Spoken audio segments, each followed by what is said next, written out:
کیا تمہاری بات سنو؟ بیٹھو تم، بیٹھ جاؤ تم. یہ کیا قوالی کی محفل ہے؟ یہ قوالی کی محفل ہے؟ یہ ایسے ذلیل نہیں کیا جاتا. قوالی کی محفل ہے؟ یہ مفتی صاحب قوالی ہے؟ یہ قوالی تھی وہ، ایسے ذلیل نہیں کیا جاتا ہے. قوالی تھی وہ، قوالی تھی وہ، نہیں وہ قوالی تھی وہ. بیٹھ جاؤ سب، بیٹھ جاؤ سب، بس بھائی اصلاح کرنے کے لیے بیٹھا ہوا ہوں. بیٹھ جاؤ، بیٹھ جاؤ. نہیں وہ غلط ہے، جو کچھ ہوا وہ غلط ہے، جو کچھ ہوا وہ غلط ہے، جو کچھ ہوا وہ غلط ہے. نہیں ہے. ہاں ہاں یہاں تو ناچ کو سننا چاہتا ہے وہ، ناچ کو سنے گا وہ، ناچ کو سنے گا. ناچ کو سناؤ، دینی مجلس میں ناچ کراؤ گے تم؟ بیٹھ.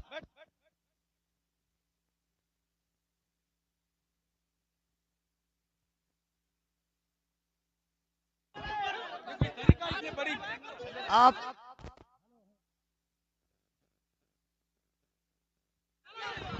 ہلو ہلو جب مفتی صاحب کو معلوم تھا کہ شبیر برکاتی آ رہے ہیں تو مفتی صاحب کو آنا ہی نہیں چاہیے تھا. یہاں آنا ہی نہیں چاہیے تھا. حضرت آپ کو ایسے ذلیل نہیں کیا جاتا. مفتی صاحب ایسے ذلیل نہیں کیا جاتا ہے کسی کو. یہ اسلام نہیں ہے. نہیں مفتی صاحب، میں بھی جلسہ پڑھ رہا ہوں.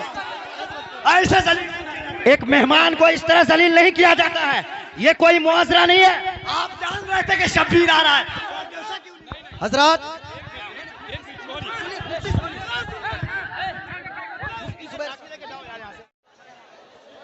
السلام علیکم ورحمۃ اللہ وبرکاتہ. نحمده ونصلي ونسلم على رسوله الكريم اما بعد فاعوذ باللہ من الشیطان الرجیم. بسم اللہ الرحمن الرحیم. ان الدین عند اللہ الاسلام. صدق اللہ العظیم وصدق رسولہ النبی الکریم ونحن على ذلك لمن الشاہدین والشاکرین والحمد للہ رب العالمین. سامعین و حاضرین، سارے لوگ بیٹھ جائیں.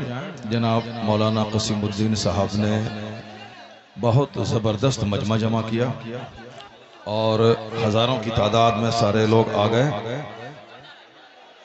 بہار کو بدنام مت کرو. تمہیں معلوم ہے جن کا ہاتھ چوم رہے ہو تم، یہ گجرات میں جا کے تمہیں گالی دیں گے. سچ کہہ رہا ہوں میں. جن کا تم ہاتھ چوم رہے ہو، جن پر تم پیسے لوٹا رہے ہو، یہ گجرات میں جا کے تم کو گالی دیں گے. سمجھ رہے ہو تم؟ اگر اپنی عزت بچانا چاہتے ہو تو سب بیٹھ جاؤ. اگر تمہیں پورنیہ کی عزت پیاری ہے، سنیت کی عزت پیاری ہے، بہار کی عزت پیاری ہے، اپنے علماء کی عزت پیاری ہے تو سب بیٹھ جاؤ. سارے لوگ بیٹھ جاؤ. سب بیٹھو، سب بیٹھو، بیٹھ جاؤ. سارے لوگ بیٹھ جاؤ، بھاگو مت. تمہاری وجہ سے بریلی شریف میں ہم لوگوں کی بے عزتی ہو رہی ہے. تمہاری وجہ سے گجرات میں ہم بہاریوں کو گالی دی جا رہی ہے. تمہاری وجہ سے راجستھان میں ہم بہاریوں کی عزت مٹی میں ملائی جا رہی ہے. لوگ یہی بولیں گے کہ صاحب کئی لاکھ روپے کا جلسہ ہوا اور وہاں صرف شبیر برکاتی کی نعت سنی گئی اور سارے لوگ بھاگ گئے. اس کا مطلب بہار پورنیہ کے جلسے کا مطلب میلہ.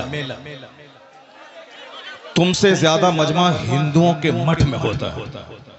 تم بہت مست ہو کہ بہت بڑا مجمع ہو گیا. تو میں معلوم ہے کہ تم سے بڑا مجمع ہندوؤں کے مٹھ میں ہوتا ہے، اس کے مندروں میں ہوتا ہے. درگا پوجا میں اس سے بڑا مجمع تھا، دیپاولی میں اس سے بڑا مجمع تھا، اور جہاں قوالی کی محفل ہوتی ہے وہاں اس سے بڑا مجمع ہوتا ہے. تو مجمع ہونے پہ زیادہ اترانے کی ضرورت نہیں کہ میرا جلسہ کامیاب ہو گیا. تمہارا جلسہ 100% فلاح.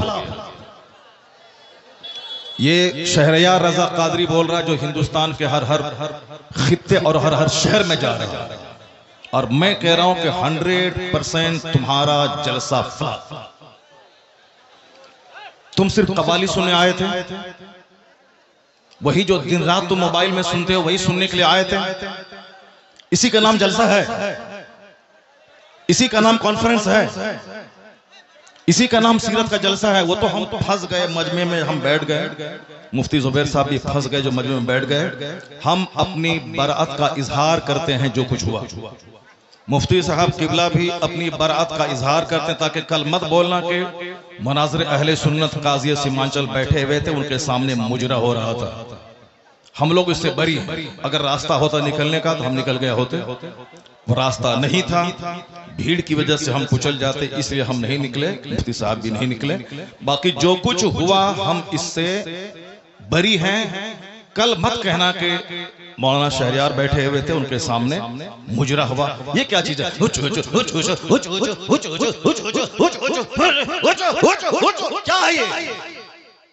کیا ہے یہ؟ تم لوگ کل دیوبندی ہو جاؤ گے، میں دعوے سے کہتا ہوں. اور دیوبندی کل مذاق اڑائے گا پورنیہ کا. تمہیں معلوم ہے کہ آس پاس میں سارے غیر مقلد ہیں، یہ سب کل مذاق اڑائیں گے بریلویوں کے جلسے کا. کہیں گے بریلویوں کا جلسہ یہ ہوتا ہے، بریلویوں کا جلسہ یہی ہوتا ہے. کیا چیز ہے؟ کیا یہ ناتخوانی ہے؟ یہی ناتخوانی ہے. یہ ایکو ہٹا دو، اس کے بعد کیا؟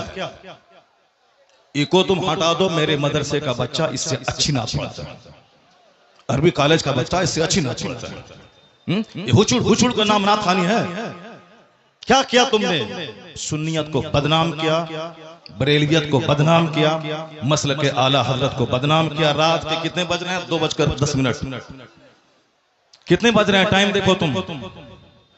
رات کے 2:10 ہو رہے ہیں. 2:10 ہو رہے ہیں. معلوم ہے کیا ہوا اس میں؟ پبلک کا چندہ اسی لیے ہو رہا ہے.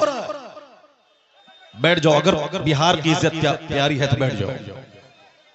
اگر پورنیہ کی عزت پیاری ہے تو بیٹھ جاؤ. یہ ڈانس کرنے کے لیے جلسہ ہوتا ہے، چندہ ہوتا ہے. بیٹھ جاؤ سب. نعت خوانی وہ نہیں ہے جو تم نے سنی ہے. نعت خوانی وہ نہیں جو تم نے سنی ہے. بھیڑ جٹانے کا نام جلسہ ہے کیا؟ بیٹھ جاؤ سب. اب اگر نعت تم نے سنی تھی، اس کو تم نے نعت کہا تھا اپنے حساب سے، تو تقریر کون سنے گا؟ قرآن کی بات کون سنے گا؟ حدیث کی بات کون سنے گا؟ اسلامی تعلیمات کے بارے میں کون سنے گا؟ اگر تم نعت سنے تھے، بیٹھے رہتے، تقریر سنتے، تب ہوتا کہ چلو بھائی پورنیہ کے لوگوں نے نعت بھی سنی اور تقریر بھی سنی. ابھی وہ بیٹھنے جا رہا ہے کہ تم سب اٹھ کے بھاگ رہے ہو. تمہاری وجہ سے ہم لوگوں کی بےعزت اور بدنامی ہوتی ہے. بہاری ایک گالی بن کے رہ گیا ہے. جیسے کاروبار کے اعتبار سے سارے لوگ یہاں سے بھیڑ لگاتے ہیں پنجاب دلی میں، وہ تو الگ بات ہے. مذہبی طور پر بھی بہاری ایک گالی ہے. جس کا ہم ہاتھ چومتے ہیں، جس کا ہم پیر چومتے ہیں، وہ ہمارے جلسوں کی حرکتوں کو بیان کرتے ہیں. وہاں تقریر نہیں ہوتا. ابھی میں 4 دن پہلے حیدرآباد میں تھا، وہاں میری 2 گھنٹے کی تقریر ہوئی. ایک بندہ نہیں اٹھا. سارے لوگ غور سے تقریر سنتے رہے. پولیس والے کھڑے ہو کے تقریر سنتے رہے، جبکہ وہاں کوئی پرمیشن نہیں تھا. لیکن وہ سارے لوگ غور سے اسلام سنتے رہے، اسلام سیکھتے رہے. یہ ہے تقریر، یہ ہے مسلمانوں کا اسلامی جذبہ. یہ کیا ہے؟ بس ہچڑ سنے اور بھاگ گئے. یہ کوئی طریقہ ہے کیا؟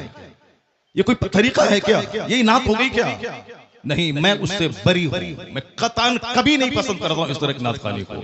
جو کچھ ہوا غلط غلط غلط ہوا. اب اگر ذرا بھی غیرت موجود ہے تو بیٹھ کر کے تھوڑی دیر تقریر سن لو، قرآن حدیث کی بات سن لو. اور سارے لوگ زور سے بولیں، دروشی پڑھیں. اللہم صلی علی سیدنا و مولانا محمد معدن الجود والکرم وآلہ وبارک وسلم صلاۃ و سلام علیک یا رسول اللہ. اس طرح کی مجلسوں سے جب قرآن پاک کی تلاوت ہوتی ہے، قرآن پاک کی تلاوت ہونی چاہیے 1 گھنٹہ، تاکہ مسلمانوں کا سینہ ہل جائے، ان کی آنکھیں آنسو بہائیں. یہاں قرآن پاک کی تعلیم کے لیے مدرسہ قائم ہوتا ہے. مدرسے کے جلسے میں قرآن پاک کی تعلیم پہ فوکس دیا جاتا ہے. تو ہمارے جلسے بھی اسلامک انوائرمنٹ میں ہوتے ہیں. یہاں مصطفیٰ کی حدیث سنائی جاتی ہے. یہ بتا دیں کہ تم لوگ یہاں کیا سننے کے لیے آئے تھے؟ یہ ننگے سر کیوں آئے تھے؟ کیا کرنے آئے تھے؟ صرف شبیر برکاتی کو سننے آئے تھے؟ یہاں جس کے صاحب مرتبے کا یہ عالم ہے کہ بڑے بڑے علماء جن کا ہاتھ چومتے ہیں، ان کی کوئی عزت نہیں ہے. اور تم صاحب ایک دنیادار آدمی کی نعت سن رہے ہو. تمہیں معلوم ہے تمہیں کیا سب ہو رہا ہے؟ تقریر سنو، حدیث سنو، اور اپنے اسٹیٹ اور اپنے ڈسٹرکٹ کو بدنام مت کرو. یہ جلسہ ہے، قوالی کی محفل نہیں ہے. یہاں قرآن پاک کی تلاوت ہوتی ہے. آدھا گھنٹہ تک قرآن پاک کی تلاوت ہونی چاہیے. سرکار دو جہان السلام کی حدیث پاک کی روایت ہونی چاہیے، اسلامی تاریخ بیان کرنی چاہیے۔ اب جلسہ شروع ہو رہا ہے، یہاں سے غور سے سنو۔ اللہ تبارک و تعالی ہم کو اور آپ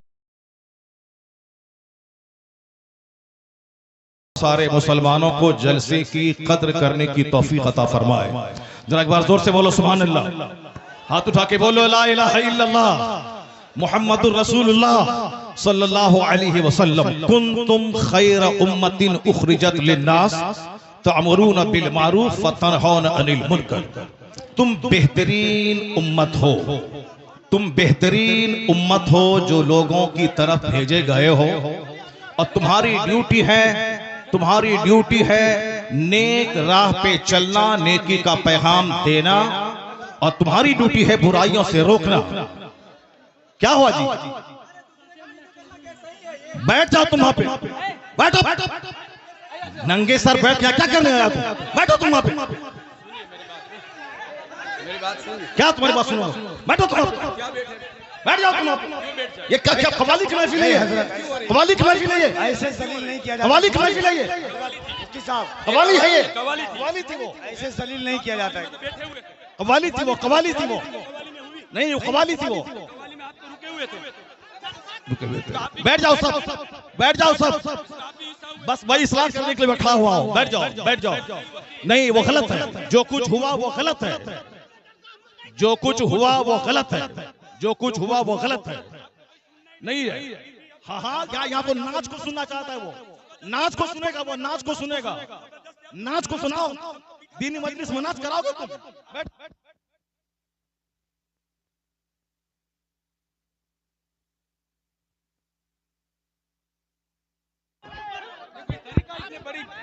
آپ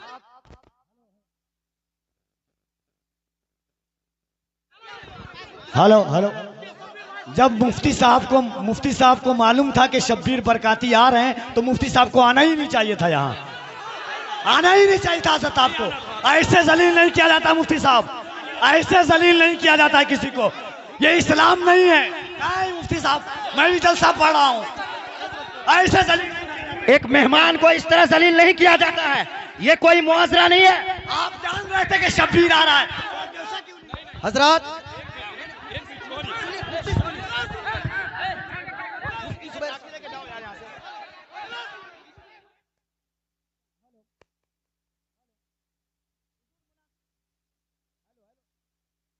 ہلو ہلو ہلو شانتی ہو جائیے، شانتی ہو جائیے، بیٹھیے بیٹھیے، شانتی رکھیے، بس بس بیٹھیے، آپ لوگ بیٹھیے، شانتی بنائیے، آپ لوگ پہلے شانتی بنائیے۔ ہلو ہلو ہلو مائک آپ لوگوں کے بیچ علامہ توصیف رضا صاحب اسٹیج پہ ہیں، کم سے کم اس بات کا خیال رکھیں۔ توصیف ملت آ چکے ہیں، نعرہ تکبیر، نعرہ رسالت، آمد حضور توصیف ملت، آمد حضور توفیق ملت، نبی اعلی حضرت شہزادہ حضور ریحان ملت، عشق محبت عشق محبت عشق محبت عشق محبت، اعلیٰ حضرت آمد حضور توصیف ملت، زندہ باد، آمد حضور توصیف ملت، زندہ باد، مسلک اعلی حضرت، زندہ باد، مسلک اعلی حضرت، زندہ باد، گلزار رضویت، زندہ باد، نبی اعلی حضرت، زندہ باد، مرکز اہل سنت بریلی شریف۔ زندہ باد۔ معذرت کے ساتھ جتنے لوگوں نے کیمرے میں ویڈیوز کو قید کیے ہو، خدا کے واسطے اگر آپ مسلمان ہیں، کوئی بھی یوٹیوبر یا کسی کے موبائل فون میں اگر یہ ویڈیو ابھی کی بنی ہے، خدا کے واسطے اعلیٰ حضرت کے بیٹے کے سامنے آپ سبھی حضرات ویڈیو کو ڈیلیٹ کریں، خدا کے واسطے۔ اگر کوئی بھی مسلمان یہاں پر بھائی ویڈیو بنائے، یہ بیٹھ جائیے۔ السلام علیکم۔ یہ جلسہ آپ نے بڑے محنت و کاوش سے دین کی ترقی و بقا اور استحکام کے لیے علماء اہل سنت کو ان کے بیانات کو سننے کے لیے، اپنے ایمان کی اصلاح کے لیے آپ نے یہ جلسہ سجایا، اور اگر آپ ہی لوگ یہ سب کام کریں گے، اس طریقے سے افراتفری اور انتشار پیدا کریں گے، تو یہ جلسہ مولانا نے سجایا بڑی محنت و کاوش سے، اس جلسے کا کیا ہوگا؟ آپ حضرات علاقے کے ہیں، اپنے علاقے کی عزت کا آپ خیال کیجئے، اور یہ معاملات جو ہیں پہلے کے اور تھے، اب 1 منٹ میں پوری دنیا میں بات پہنچ جاتی ہے، اس لیے میں آپ سے گزارش کروں گا کہ آپ کے علاقے کے بہت بڑے عالم دین مولانا شہریار رضا صاحب بہت بڑے عالم دین ہیں، اور نعت سننا عبادت، نعت لکھنا عبادت، نعت پڑھنا عبادت، لیکن مجھے آپ بتائیے کہ جب تک کہ علماء کی تقریریں آپ نہیں سنیں گے تو یہ کون بتائے گا کہ نعت سننا عبادت ہے، نعت پڑھنا عبادت ہے، نعت لکھنا عبادت ہے؟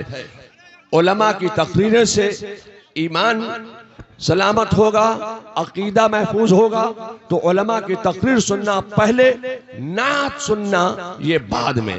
نعت بھی پڑھی جائے گی اور تقریر بھی کی جائے گی۔ آپ لوگ بڑے اطمینان کے ساتھ تشریف رکھیں، حضرت مولانا شہریار رضا صاحب کا خطاب نایاب دستیاب ہوگا انشاءاللہ۔ بیٹھ جائیں سارے لوگ، بیٹھ جائیں۔ حضور پیر طریقت علامہ مولانا توصیف رضا خان صاحب قبلہ مدظ العالی نبیر اعلیٰ حضرت، یہ اعلیٰ حضرت کے شہزادے ہیں۔ انہوں نے یہاں آنے کے بعد آپ کو نصیحت کی کہ نعت خوانی بھی ہو مگر تقریر سب سے پہلے ہونی چاہیے۔ میں نے آپ کی ان اداؤں کی وجہ سے مجھ کو ناراضگی ہوئی، کیونکہ تقریر نعت سننے کے بعد سارے لوگ یک بیک کھڑے ہو گئے، یہ جلسے کی توہین ہے، ہمارے علاقے کی توہین ہے۔ اس لیے یہ جلسہ ہے سیرت کی محفل ہے، اصلاح ایمان و عمل کانفرنس ہے۔ اب ذرا تھوڑی دیر میری گفتگو سنیں، اس کے بعد دستار بندی کا منظر ہوگا اور حضور پیر طریقت کا خطاب نایاب ہوگا۔ اللہ تبارک و تعالی ہمارے علاقے کے سارے مسلمانوں کو اپنے علماء کی قدر کرنے کی توفیق عطا فرمائے۔ میں نے کہا تھا نا کہ ہماری بے عزتی ہوتی ہے، ہماری توہین ہوتی ہے، ہمارے جلسے کا وقار مجروح ہوتا ہے۔ ہم لوگ چاروں طرف سے گھرے ہوئے ہیں بدعقیدوں کے بیچ میں، ہمارا کل مذاق اڑایا جائے گا، ہمارے جلسے کا مذاق اڑایا جاتا ہے، تو ہمیں صرف آپ کی ان اداؤں کی وجہ سے تکلیف ہوتی ہے کہ میں نے کہا نا کہ جس طرح آپ نے نعت سنی تھی اسی طرح بیٹھ کے آپ 1 گھنٹے کی تقریر سن لیتے، تاکہ پورے ہندوستان کے لوگ جانتے کہ وہاں نعت بھی سنی جاتی ہے اور تقریر بھی ہوتی ہے۔ اب ذرا غور سے سنیے، ہمارے تعلق سے قرآن شریف میں کہا گیا ہے کہ کنتم خیر امہ، تم بہترین امت ہو، لوگوں کی طرف بھیجے گئے ہو، تمہاری ڈیوٹی ہے خود نیک بننا، دوسروں کو نیک بنانا، تمہاری ڈیوٹی ہے خود برائیوں سے بچنا، دوسروں کو برائیوں سے بچانا۔ یہ ہماری کوالٹیز کو قرآن شریف میں بیان کیا گیا ہے کہ you are the best community, تم بہترین امت ہو۔ اور بہترین کیوں ہو؟ اسی لیے ہو کہ تمہارا کام ہی ہے نیک بننا، دوسروں کو نیکی کا پیغام دینا۔ تمہاری ذمہ داری ہے خود برائی سے بچنا اور دوسروں کو برائی سے بچانا۔ دوسرے لوگ کھانے پینے پیدا ہوئے ہیں، دوسرے لوگ موج مستی کرنے پیدا ہوئے ہیں، دوسرے لوگ شراب پئیں، بدکاری کریں، سود کھائیں، اس سے کیا مطلب ہے؟ اس کو مرنے کے بعد حساب کتاب کا کوئی خوف ہی نہیں ہے۔ یہ ساری باتیں ہم مسلمانوں کو سوچنا ہے۔ سرکار دو جہاں کی حدیث ہے کہ لا تزول قدم عبد حتی یسأل عن اربع، آقا فرماتے ہیں کہ قیامت کے دن بندے کا پاؤں اپنی جگہ سے 1 انچ نہیں ہٹے گا، 1 انچ نہیں ہٹے گا جب تک کہ 4 چیزوں کا اس سے سوال نہ ہو جائے، جب تک کہ 4 چیزوں کا اس سے سوال نہ ہو جائے۔ سب سے پہلا سوال ہوگا ان عمرہ فیما افنا، یعنی اپنی یہ قیمتی زندگی تم نے کس کام میں گزاری۔ یہ تو ہر مسلمان کو سمجھنا ہوگا کہ ہم اپنا بہومولیہ جیون سر سے لے کے پاؤں تک مہاسنکھوں روپے سے زیادہ قیمتی پارٹس اللہ نے دیے۔ حضور فرماتے ہیں قیامت کے بعد ان ساری نعمتوں کے بارے میں سوال ہوگا۔ تم نے اپنے پاؤں کا کیسا استعمال کیا، تم نے اپنی زبان کا کیسا استعمال کیا، تم نے اپنے ہاتھ کا کیسا استعمال کیا، تم نے اپنی آنکھ کا کیسا استعمال کیا۔ ساری زندگی کے بارے میں سوال ہوگا۔ ناچ تماشے میں زندگی گزاری یا قرآن کی تلاوت میں گزاری؟ تم نے صرف وقتی لذت کی خاطر تم نے انجوائے کیا یا تم نے رات میں تہجد کے وقت اٹھ کے اللہ کے خوف سے آنسو بہایا؟ یہ سوال ہوگا ساری نعمتوں کے بارے میں، یہ قیمتی زندگی کس کام میں گزاری۔ ہمیں مشرکوں کے ناچنے گانے سے کوئی اعتراض نہیں، ہمیں یہود و نصارہ کی ناچ گانے سے کوئی اعتراض نہیں ہے، ہمیں بدھ اور جین کے ننگے رہنے سے کوئی اعتراض نہیں ہے۔ ہمیں صرف مسلمانوں سے کہنا ہے کہ ہمارے پیغمبر نے کہا ہے کہ قیامت کے دن 1 انچ اپنی جگہ سے ہٹ نہیں پاؤ گے جب تک کہ 4 سوالوں کا جواب نہیں دے دو۔ ہر مسلمان کے بچوں کو یہ حدیث یاد ہونی چاہیے، ہر مسلمان کے گھر میں یہ حدیث لکھی ہونی چاہیے، ہر مدرسے کی دیواروں میں اس حدیث پاک کو لکھا جانا چاہیے، ہر مسجد میں اس حدیث پاک کو لکھا جانا چاہیے، تاکہ سارے لوگ اپنی رسپانسبلٹیز کو سمجھیں کہ قیامت کے دن کیا ہوگا۔ پہلا ان عمرہ فیما افنا، زندگی کے بارے میں، زندگی کس کام میں گزاری۔ دوسرا سوال ہوگا ان شبابہ، جوانی کے بارے میں کہ تم نے جوانی کس کام میں گزاری۔ جوانی دیوانی ہوتی ہے، جوانی میں لوگ کہتے ہیں کہ چلو کچھ بھی کرو، بڑھاپے میں تو نیک بن ہی جانا ہے، جبکہ بڑھاپے میں 90% لوگ نیک نہیں بنتے، البتہ بیمار بن کر وہ اپنی زندگی کے آخری ایام کو بھی تباہ و برباد کرتے ہیں۔ حضور فرماتے ہیں کہ تم جوانی کس کام میں گزاری، اس کا سوال ہوگا۔ تیسرا سوال ہوگا ان مال ہی من این اکتسبہ وفیما فزعہ، یعنی مال کہاں سے کمایا اور کہاں خرچ کیا، اس کا سوال ہوگا۔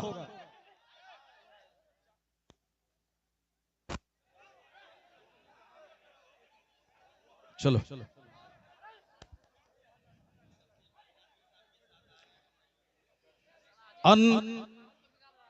معلوم ہے نبی اعلیٰ حضرت بیٹھے ہوئے، شہزاد اعلیٰ حضرت بیٹھے ہوئے، ادب کرنا، ڈسپلین، یہ ہمارا فرض ہونا چاہیے۔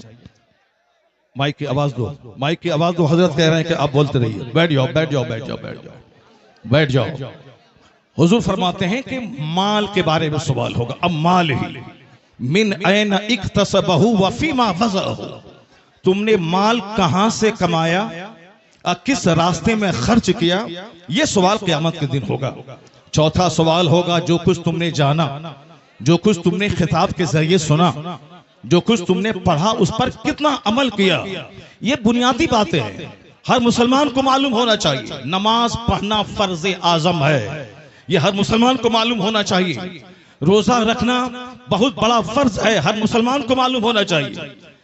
جلسہ کرنا فرض نہیں ہے، وہ تو دینی تعلیم کا ایک ذریعہ ہے کہ رات بھر میں نے، سال بھر میں نے کیا کیا، بس اسی ہماری کارکردگی کو لوگوں کے سامنے رکھ دینا ہے کہ ہم نے سال بھر تک آپ کی زکوٰۃ، آپ کے خیرات، آپ کی خیرات، آپ کے صدقات کا کیا ہم نے استعمال کیا۔ وہ اسی لیے ہے، صاحب نعت پاک پڑھنا اسی لیے ہے تاکہ ہمیں مصطفیٰ سے محبت ہے، ورنہ صرف نعت پاک پڑھنا ہی ہماری غرض و غایت نہیں ہے۔ ہمارا مقصد حیات ہے اللہ کی عبادت کرنا۔ اللہ کی عبادتوں میں قیامت کے دن یہ سوال ہی نہیں ہوگا کہ تم نے نعت پڑھی یا نہیں پڑھی، سب سے پہلا سوال ہوگا، حضور فرماتے ہیں ان اول ما یحاسب بہ العبد یوم القیامۃ الصلاۃ، قیامت کے دن سب سے پہلا سوال نماز کا ہوگا۔ فاتحہ اچھی چیز ہے مگر نماز اس سے بڑی چیز ہے، جلسہ جلوس اچھا کام ہے مگر نماز پڑھنا اس سے سب سے بڑا کام ہے، مزارات کی حاضری اچھا کام ہے مگر اس سے بڑا کام ہے نماز پڑھنا۔ سرکار اعلیٰ حضرت کا جو مسلک ہے وہ مسلک یہی ہے کہ ہاں نفل کو نفل کا درجہ دیا جائے، فرض کو فرض کا درجہ دیا جائے، واجب کو واجب کا درجہ دیا جائے۔ ایسا نہیں کہ نفل کو فرض بنا دیا جائے، ایسا نہیں کہ صاحب جو غیر ضروری ہے اس کو ضروری کا درجہ دے دیا جائے۔ مسلک اعلیٰ حضرت یہی ہے کہ فاتحہ نفل ہے، نفل کی حیثیت ہو، جلوس نفل ہے، جلوس محمدی کی نفل کی حیثیت رہے، اور مزارات کی حاضری نفل ہے، اس کی حیثیت نفل آپشنل کی ہونی چاہیے۔ سب سے پہلا جو فرض اعظم ہے وہ نماز ہے، فرض اعظم نماز ہے۔ دوسرا سب سے بڑا فرض وہ روزہ ہے، ایک فرض اعظم زکوٰۃ ہے، ایک فرض حج ہے. یہ بیسک چیزیں ہیں. قیامت کے دن سوال نماز کا ہوگا، قیامت کے دن سوال روزے کا ہوگا، قیامت کے دن سوال حج کا ہوگا، قیامت کے دن سوال زکوٰۃ کا ہوگا، قیامت کے دن سوال اخلاق کا ہوگا، قیامت کے دن سوال فرائض و واجبات کا ہوگا. نوافل کا سوال نہیں ہوگا. اگر نوافل فرض کے ساتھ مل جائیں تو پھر اس کا درجہ اور بلند ہو جائے گا. لیکن فرض کو چھوڑ کر نفل بے وزن ہے. فرض کو چھوڑ کر نفل خسو خاشاک کی طرح ہے. تو جو کہتا ہے کہ فاتحہ حرام ہے وہ مس گائیڈ ہے. جو کہتا ہے کہ جلوس محمدی حرام ہے وہ گمراہ ہے. جو کہتا ہے کہ اولیاء صالحین کے آستانے پہ جانا ضروری نہیں ہے، فرض واجب نہیں ہے، وہ جانا گناہ ہے، ناجائز ہے، وہ بھی گمراہ ہے. اور جو یہ کہتا ہے کہ صرف نماز پڑھیں درگاہوں پہ جانا نہیں، وہ بھی مس گائیڈ ہے. اور جو یہ کہتا ہو کہ صرف فاتحہ پڑھیں نماز ضروری نہیں ہے، صرف جلسہ کریں نماز ضروری نہیں ہے، صرف نعت پڑھیں نماز ضروری نہیں ہے، صرف صاحب قوالی کریں نماز ضروری نہیں ہے، وہ بھی مس گائیڈ ہے. بیچ کا راستہ ہے مسلک اعتدال اور مسلک اعلی حضرت کہ پہلے فرض ادا ہوگا پھر نفل ادا ہوگا. یہاں نماز بھی ادا ہوگی، نیاز بھی ادا کی جائے گی، نماز بھی پڑھی جائے گی، مزارات پہ حاضری بھی ہوگی، نماز بھی پڑھی جائے گی، جلوس محمدی بھی نکالا جائے گا. یہ فرض اور نفل یا دونوں مل کر سیدھا راستہ جنت الفردوس لے کے جائے گا. نعرہ یہی مسلک اعلی تکبیر، حضرت ہے. نعرہ رسالت. یہی مسلک اعلی حضرت ہے. اسی کا نام مسلک اہل سنت و جماعت ہے. کل کوئی بدعقیدہ یہ نہیں بولے کہ اتنے روپے بڑا جلسہ ہوا، نماز کی بات نہیں ہوئی. میں نماز کی وکالت کرتا ہوں کہ نماز کے بغیر جلسہ بے وزن ہے، نماز کے بغیر فاتحہ بے وزن ہے، نماز کے بغیر صاحب جلوس محمدی بے وزن ہے. اس لیے کہ کوئی نفل قبول نہیں ہوتا. اعلیٰ حضرت نے لکھا ہے جب تک کہ فرض نہ ادا ہو. 1 کروڑ روپے کی مسجد کوئی تعمیر کرے یہ نفل ہے، اور زکوٰۃ کا 100 روپیہ اگر کسی پہ فرض ہے تو وہ فرض ہے. اعلیٰ حضرت فاضل بریلوی لکھتے ہیں کہ جب تک وہ زکوٰۃ ادا نہیں ہوگی کوئی نفل خیرات قابل قبول نہیں ہوگا. اس کا مطلب یہ نکلا کہ جلسہ نہیں ہوگا، ایسا نہیں. جلسہ بھی ہوگا، نماز پہلے ہوگی جلسہ بعد میں ہوگا، نماز پہلے ہوگی فاتحہ بعد میں ہوگی، نماز پہلے ہوگی نعت بعد میں پڑھی جائے گی. اعلیٰ حضرت سے کسی نے پوچھا تھا حضور رمضان میں تراویح کی نماز سناتا ہوں، پڑھاتا ہوں، تراویح پڑھاتا ہوں، رمضان میں روزے رکھتا ہوں، قرآن شریف کی تلاوت کرنی پڑتی ہے، کیا میں روزہ چھوڑ سکتا ہوں؟ اعلیٰ حضرت نے کتنا اچھا جواب دیا. کہا بہت سارے لوگ ہیں جو روزہ بھی رکھتے ہیں اور قرآن پاک بھی سناتے ہیں. البتہ رہی بات کہ جو قرآن روزہ رکھ کر قرآن نہیں سنا سکتا ہے اس کو معلوم ہونا چاہیے کہ تراویح کی نماز فرض نہیں ہے، تراویح کی نماز واجب بھی وتر کی طرح نہیں ہے، تراویح کی نماز سنت موقدہ ہے. اگر کسی نے پڑھا تو فرض چھوڑنے کے برابر، کسی نے نہیں پڑھا فرض چھوڑنے کے برابر گناہ نہیں ہوگا. جماعت سے نماز پڑھنا یہ کیا ہے؟ موقدہ علی الکفایہ ہے. اگر جماعت مسجد میں تراویح کی ہو گئی اور پھر سارے لوگ اپنے گھر میں کچھ لوگ پڑھ لیے، گھر میں پڑھنے والا مجرم نہیں ہوگا. لیکن اگر ظہر کی جماعت چھوڑ دیا وہ مجرم ہوگا. کہتے ہیں کہ جو چیز فرض ہے روزہ اس کو چھوڑ کر یہ تراویح کی بات کر رہا ہے. بہتر یہی ہے کہ وہ تراویح اگر نہیں سنا سکتا ہے علم ترى کیف سے لے کے قل برب الناس تک اس کو پڑھ کے اپنی تراویح پڑھ لے مگر روزہ نہ چھوڑے، کیونکہ روزہ فرض ہے، تراویح کی نماز سنت ہے.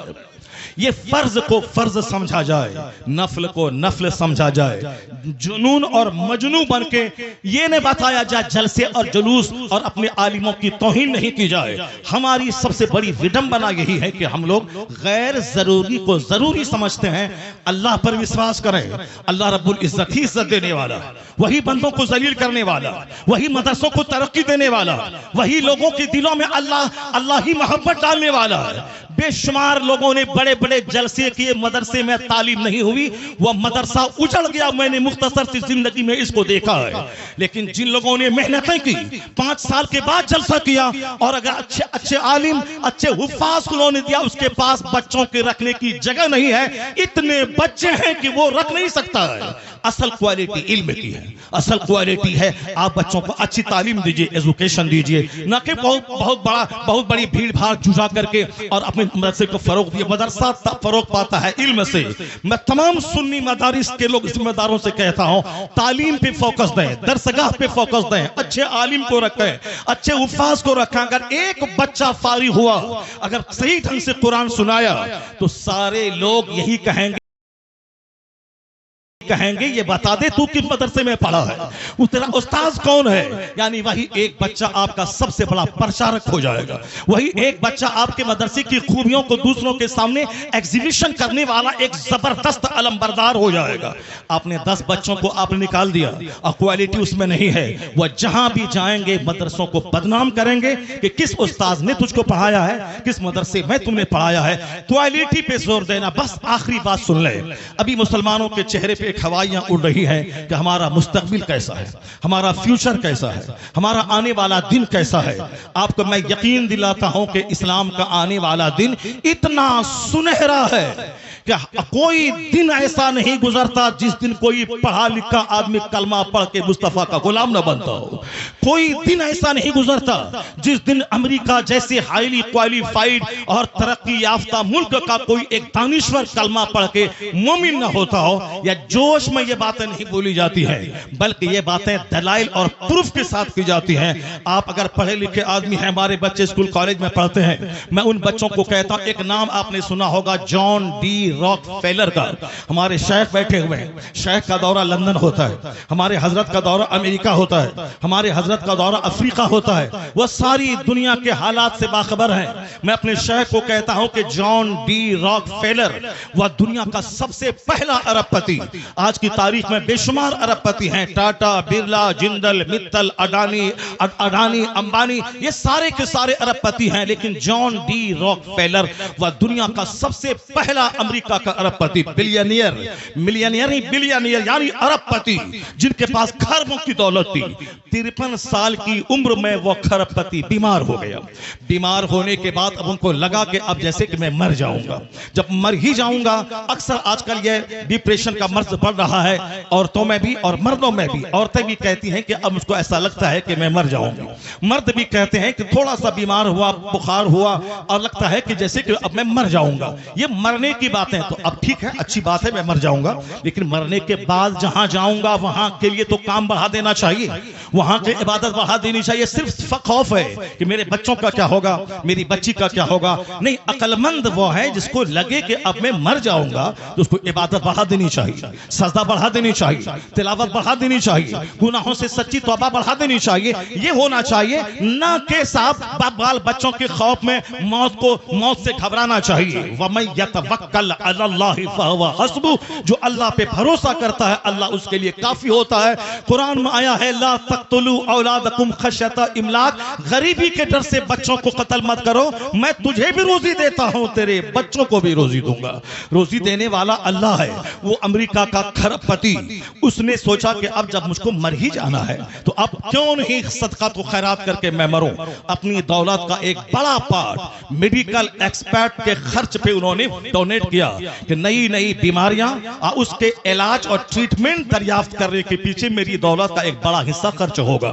انہوں نے ایک اسکول بنوایا, غریبوں, مسکینوں, معذوروں, بیواؤں کے بچے اسکول میں پڑھیں گے, فری تعلیم. انہوں نے ایک بہت بڑا حصہ اپنی دولت کا ہاسپٹل پہ وقف کیا, یہاں غریبوں, مسکینوں, معذوروں, کم پیسے والوں کا علاج ہوگا. یعنی اپنے پیسے کو غریبوں کے لیے, سوشل ویلفیئر کے لیے, چیریٹی کے لیے انہوں نے دروازہ کھول دیا. اس کو ایسا محسوس ہوا 2-3 مہینے کے بعد کہ اندر سے اس کا کینسر کا زخم ہلکا ہو رہا ہے. یہ دا ٹائمز آف انڈیا جو ہندوستان کا انگریزی اخبار ہے, ہمارے بچے تو ایم اے کرنے کے بعد بھی ایک جملہ انگریزی نہیں بولتے ہیں. جس کو ہونا تھا ڈی ایم وہ چپراسی کی بھی نہیں بن پائے, جن کو ہونا تھا سائنٹسٹ وہ گلی کوچے کا دل پھینک عاشق بن گیا. امریکہ کا یہودی ایک منٹ کا صحیح استعمال کر کے دنیا کو مائکروفون دے, دنیا کو ہوائی جہاز دے, اور ہمارے وہ بچے جس کے پاس تھی میری ڈیم بننے کی، وہ صرف موبائل چلا چلا کر کے وہ بچے ہمارے گلی کوچے کے دل پھینک عاشق بن گئے، کسی قابل نہیں رہے۔ ایک بچہ ہندوستان کا اگر IAS آفیسر بنتا ہے تو 40 کروڑ مسلمانوں کا کلیجہ ٹھنڈا ہو جاتا ہے۔ وہ کما کے اپنے باپ کو دے گا، مگر نام پوری مسلم سوسائٹی کا ہوتا ہے۔ ہماری میجورٹی ہمارے نوجوانوں کی موبائل چلا چلا کے ڈیم تو نہیں بنی، البتہ اپنی جوانی میں آگ لگا دی، اپنی سوچ اور فکر میں آگ لگا دی، اپنی صحت کو تباہ و برباد کر دیا، اپنے خاندان کی ناک مٹی میں ملا دی۔ موبائل کا استعمال ضرورتاً ہو، 24 گھنٹے اس میں گھس کے نہ رہے۔ ٹوائلٹ کا استعمال ضرورت ہو، 24 گھنٹے ٹوائلٹ میں گھسنے والا تباہ و برباد ہو جائے گا، صحت ختم ہو جائے گی۔ یہودی ایک ایک منٹ کو قیمتی سمجھتے ہیں تو ذلیل قوم دنیا میں سب سے مالدار قوم ہے۔ جبکہ نمازوں کی پابندی ہمیں وقت کی قدر سکھاتی ہے، جبکہ سحر اور افطار کا سسٹم وقت کی قدر سکھاتا ہے، جبکہ زکوٰۃ کا مینیج ہمیں ایک ایک منٹ کو قیمتی سمجھنے کا پیغام دیتا ہے۔ 1 منٹ پہلے دانا حلال، 1 منٹ کے بعد دانا حرام، یہ ہمیں پنکچولیٹی سکھاتا ہے۔ مگر عقل رہے تب نہ ان باتوں پہ ہم غور کریں۔ ہمارے پاس تو غصہ بہت زیادہ ہے، ہمارے پاس جذبات بہت زیادہ ہے، ہمارے پاس صاحب چھوٹی فکری کی وجہ سے ہم جو لائق تھے اس لائق نہیں بن پائے۔ امریکہ کا کھرب پتی، انہوں نے دولتوں کا ایک بڑا حصہ اسکول پہ، ہاسپٹل پہ، غریبوں کے راشن کے کٹ پہ اور میڈیکل ایکسپرٹ کی ٹیم بیٹھا کے تاکہ نئی بیماریوں کا علاج کھوج کرنے کے لیے وہ ٹیم خاص رہے۔ ان کو ایسا لگا جب سے وہ چیریٹی صدقات و خیرات کا کام شروع کیا، اندر سے اس کے بدن کا جو کینسر تھا اس کا مرض دور ہونے لگا۔ 4 مہینے کے بعد انہوں نے ٹیسٹ کروایا، اس کے اندر کا کینسر ختم ہو چکا تھا۔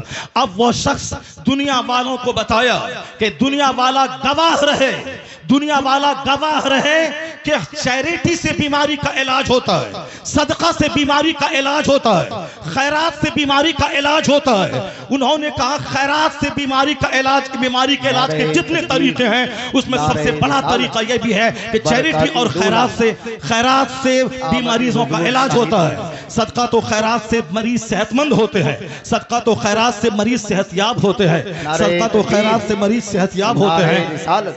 انہوں نے ساری دنیا کو بتایا۔ ہمارے شیخ آ گئے، ایک دوسرے شیخ کی آمد ہو گئی جو برکاتی خانوادے کے شیخ ہیں، وہ آ گئے اور شہزادے اعلیٰ حضرت یہاں بیٹھے ہوئے ہیں۔ بس میری گفتگو ختم ہونے والی ہے، اس کو غور سے سنیں گے تو ہم پورے ہندوستان میں جاتے ہیں، پورے مسلمانوں کا درد سینے میں موجود ہے، کہاں کیا حالات ہیں وہاں اس حالات کا مشاہدہ کرتے ہیں۔ تو ہم اپنے غصے کے مظاہرے کے لیے نفس کی تذکیر کی خاطر نہیں دیتے ہیں، صرف ملت کے لیے، قوم کے لیے، مسلک کے لیے ہم اپنے لوگوں کے سامنے اپنی کمزوری بیان کرتے ہیں۔ ذرا غور سے سنیں، جب انہوں نے کھرب پتی نے کہا کہ میرا مرض اچھا ہوا، علاج کے جتنے طریقے ہیں، ایلوپیتھک، ہومیوپیتھک، صاحب جڑی بوٹی، آیوروید، سب طریقے ہیں علاج کے، مگر صدقہ تو خیرات علاج کا ایک زبردست طریقہ ہے۔